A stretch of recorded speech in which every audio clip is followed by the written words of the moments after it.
Ang butod ba? Madam Pricey, magandang gabi ho ma'am. Saan po kayo ngayon? Saang lugar? Hello po sa Quezon po. Quezon City, Quezon Province. Quezon Province po. So, Okay, sige. Hiwalay na po sa asawa ma'am. opo, sir. Hiwalay na sa asawa. No? Si Sir Greg naman, against the light, yung liwanag na sa likod. No? Wag ho kayo tumapat sa ilaw, sir, para kita ang kapugian mo. Ano nangyari sa buhok mo, Lalo sir? po. Wig po, sir. Both wig. Awig po ba yan? Aba, wig. Ba't ho nagwig kayo? Kala ko si... Kala ko si San... Ano lang po, sir? Kala ko si San Goku. Okay. Hiwalay na sa asawa, Sir San Goku. San Goku. Sir Greg? Hiwalay na? Opo, sir. Since 2026 hanggang ngayon. Okay, sige. Huwag niyo pong hawakan yung mic niyo, mama. Maingay po. Usap po kayong dalawa. Timer. Pasok. Wanted, sweetheart. Wanted, sweetheart. Good evening po, ma'am. Hello. Taga saan po kayo, ma'am? Quezon po. Quezon Province. Opo. Sir, isagad ho ang ulo, sir. Hindi po, isagad pa ang Sandali po. ulo. Yan. Okay. Para kita ang ulo. Okay na po. Okay kayo. Sira po yung headset. Yung ma'am, maingay. Loudspeaker nyo na lang ho, ma'am. Loudspeaker nyo na lang ho ang cellphone. Taga saan po kayo, sir? Taga Subic po, Sambales. Layo.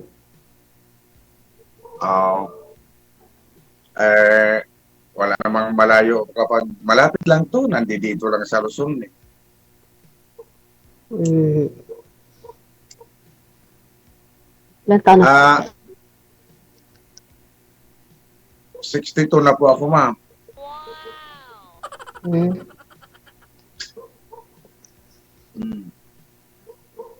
May 4 po akong anak. Pero, malalaki na po anak ko. May asawa na yung isa. Yung dalawa nandun sa nanay sa Cavite. Nakasawa na po yun. Mula nung mula nung 2027, nakasawa na po yun hanggang ngayon. Magkasama po sila. Okay. Sir, may nag-request tanggalin mo daw ho yung piluka mo. Opo, sir. Okay. Okay kayo. Yan po. Pwede. Pogi naman po, May, sir. meron pang natira, mama.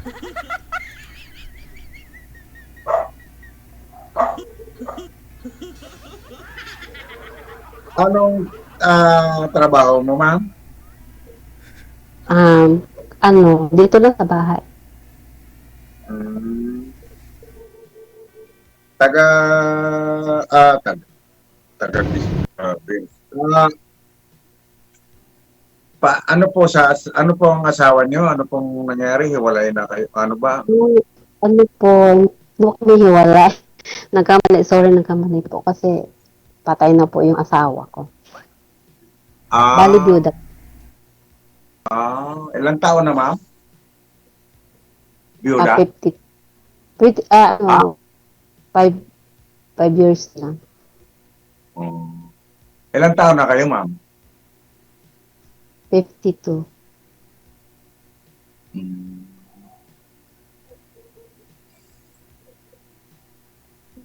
Ilan po ang anak niyo? Bali po, 5.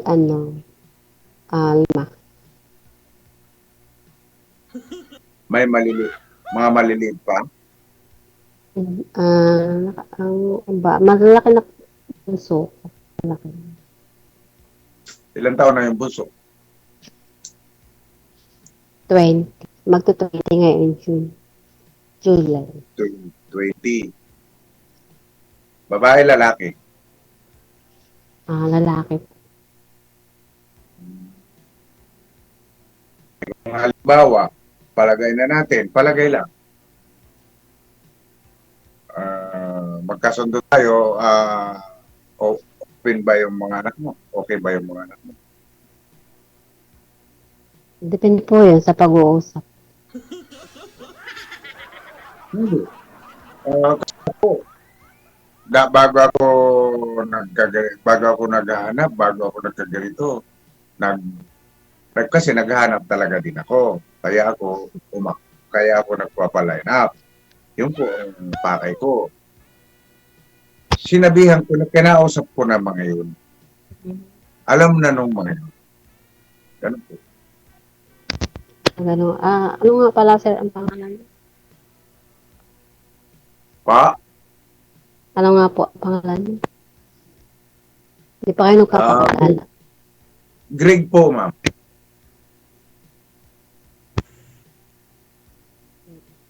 Ako naman si Tracy. Bakit nag-iba ang boses? Hindi ko po maintindihan. Tracy po. Wag niyo ho igalaw ang wag niyo ho Greg po, igalaw ang Greg. cellphone, ma'am. Kasi pag ginagalaw niyo yung cellphone, nawawala po busis mo. Greg po, ma'am. Greg. G-R-A-G. Mhm. Greg.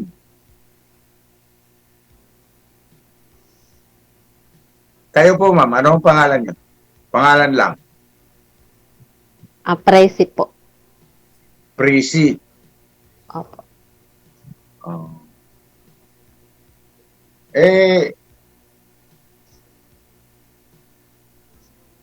Sa madaling salita, hindi pa alam ng mga anak mo gano'n. Ano bang, ano nyo? Ang alin po ang hindi po alam.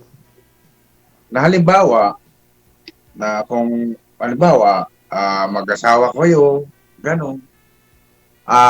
Hindi pa kayo nagkausap-usap ng mga anak mo, gano'n. Hindi pa po. Hindi pa. Sa madaling salita, hindi pa nila alam. Hindi pa po. Oh. Ayun na. Sa akin, alam na po. Kasi sinabi ko na. Kailangan ko ng kasama. Bilis lang. Dahil wala akong makausap, wala akong kailangan ko ng kasama. Maghanap kayo ng kausap. Na kinausap ko na ako ang nagsasabi mismo. Okay naman po sila, wala namang problema. Sige pa, kaya hindi naman namin kayo masamahan kasi nga ng araw-araw, gabi-gabi, kasi magpapapamilya din kami.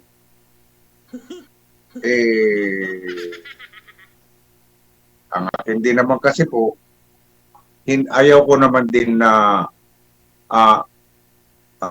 sumilong sa mga anak ko hanggat Ano kaya po kayo ko. sa silong? Silong, yung nandun ka na makatira. Silong ba?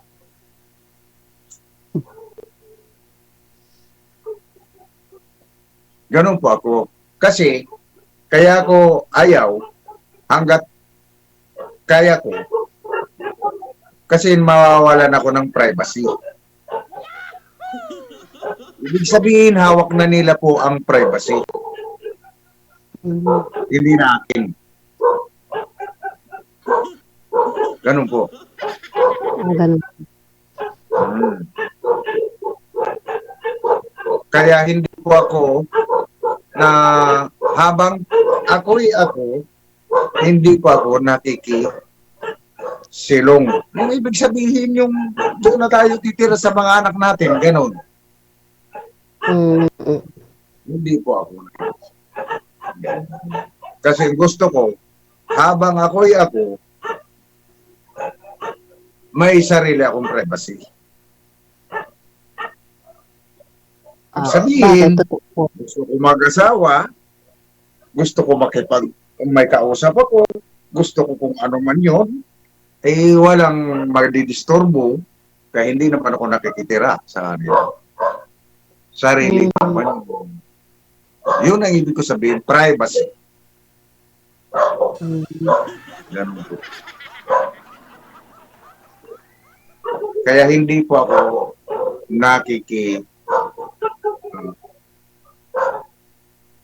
nak silong ang madalit salita dun eh. Sa mga anak eh. Makikitira, nandun ka, magtira ka na doon. Silong. Oo. Ganun po.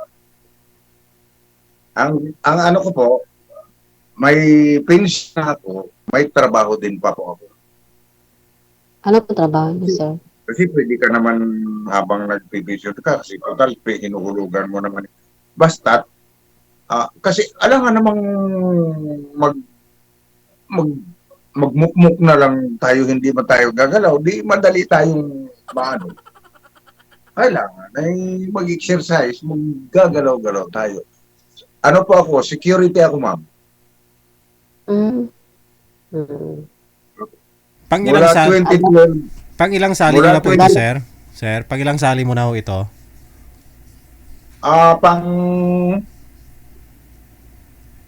Apat.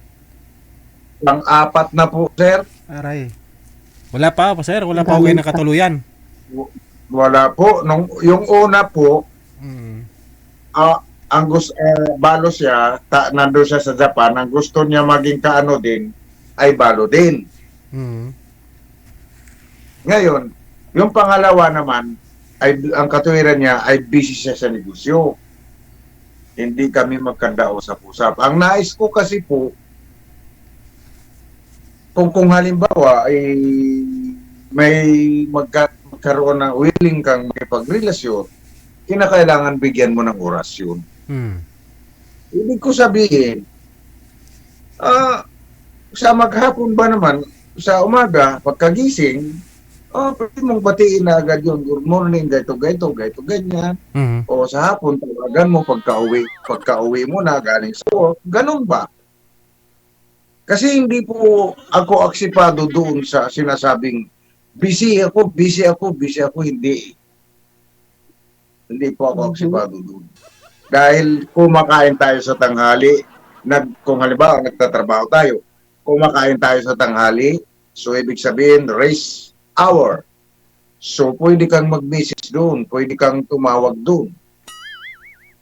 So may ano tayo, sa mga nagtatrabaho may break time tayo sa alas 10, 15 minutes. So sa ibigay mo yung oras mo na kahit na 2 minutes na lang, palagay na natin, makausap mo lang yung karelasyon mo, etc. Diba? Kaya hindi ako aksipado doon sa sinasabing busy ako. Hindi po ako agree doon. Kung talagang seryoso kang nagkipagrelasyon, bigyan mo ng oras yan. Dahil tinanggap mo yan eh. Ginusto mo yan eh. Ganun po ako.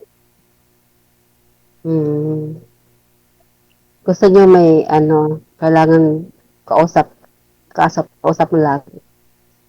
Hindi naman lagi.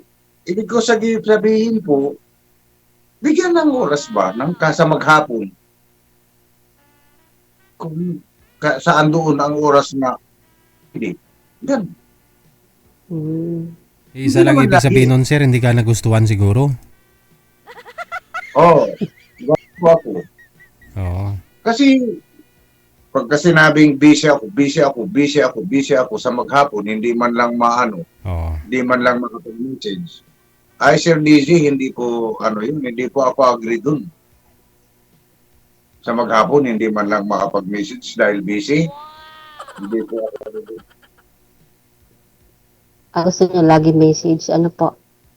Hindi naman lagi po. Pag halimbawa, sa umaga, Lagi. sa hapon ulit, kahit dalawang message lang, hindi na. Hindi naman lagi. Kasi ako may trabaho din eh.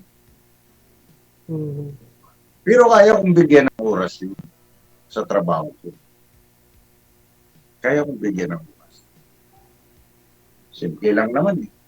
bigyan kung wala kang kung no ba, wala kang bakante sa umaga, di sa alas 12, bigyan mo ng ano.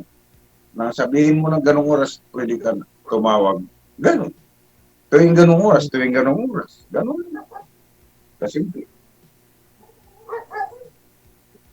Kasi po, Sa pag-guardia nyo, sir, ay may time din kayo. ano po, Sa hanggang ngayon, guardia pa rin kayo. ano po, ito po, oh. Ah, okay. Mhm. Mm.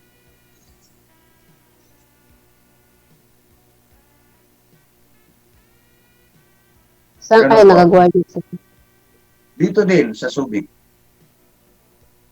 Subic? Dito din. Opo, taga Subic po ako. Mm. Ikaw nga ho, ma'am. Taga saan nga po kayo, ma'am? Quezon Province, sir. Ay, Quezon Province. Pwede pa. Kayang-kaya ka po mapunta ni sir. Oh, malapit lang yan. Ako, kasi yung tanong ko dati, taga Bicol. Di nalipat po sila sa Lopez, hindi nalipat ulit sa, ano nga ba ito sa unahan ng Lucena? Ano nga ba yung bayan doon sa unahan ng Lucena? Galing dito? Lucena, Pagbilao, Yung Pagbilao. Pagbilao po. Taga Pagbilao. Opo. Doon Ikaw- sila, nakita kami noon sa tahian. Dahil ang skill ko po talaga, sewer po ako. Hanggang naging supervisor po ako sa Panagbi. Yun talaga ang skill Saan po ko. kayo nag-sower, sir? Ha? Saan po kayo nag-sower? Sower? Sa Cavite po. Sa Cavite. Tipsa? Hindi po Ipsa sa po. mga garment po, malalaking. Ang ano po ng Cavite, marami po ang garment doon. Kasi Marami alam po ko ang- dito sa Ipsa, Cavite. Opo, Sa, maraming tahian doon. Lalo na po sa yung IPSA na lugar, yung IPSA na sinasabi, IPSA po. Tanong niyo po ron sa mga nakakaalam ng Cavite, yung IPSA po. Isa pong malaking parang subdivision yun na ang nasa loob nun, puro po tahian, kukunti lang ang electronic. Siguro wala pa 5 ang electronic. Na ang tao po doon sa IPSA na yun, kung maglabasan, talo pa ang langgam. Bakit? Sa dami po ng tao. Dahil maraming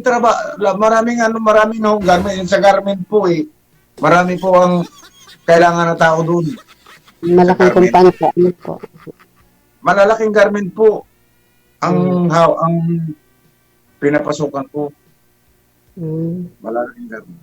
Hanggang sa naging supervisor po ako doon, ganon. Na po ako para nagpupunta po kasi ako dito sa kapatid. Kaya may mga kapatid po kasi ako dito sa Subic. Nagpupunta po ako dito hanggang sabi nung kapatid ko, subukan mo mag-apply ng private security diyan sa mga mga ano dito, mga public servant po dito sa Zambales. Kaya dito Ilan sa taon Subic. po kayo doon sa... Ilan taon po kayo doon sa... Natanggap po ako. Kung kaya tumigil po ako sa Panay. sa pananay. Nag-iba naman ako. Nag-private security naman ako. Diyan. Okay. So medyo ano po siguro i-connect ko na lang po kayo sa isa't isa. Sana ho umubra sir ha. Salamat po, Sir Deji. Salamat po. Good luck po sa inyo. Maraming salamat. Continue pa po tayo mag-usap, ma'am. Tuloy-tuloy po yan. Bye. May po. Sige po. Salamat po, Sir Deji. Akala nyo, hindi yun lasing. Akala nyo lang lasing.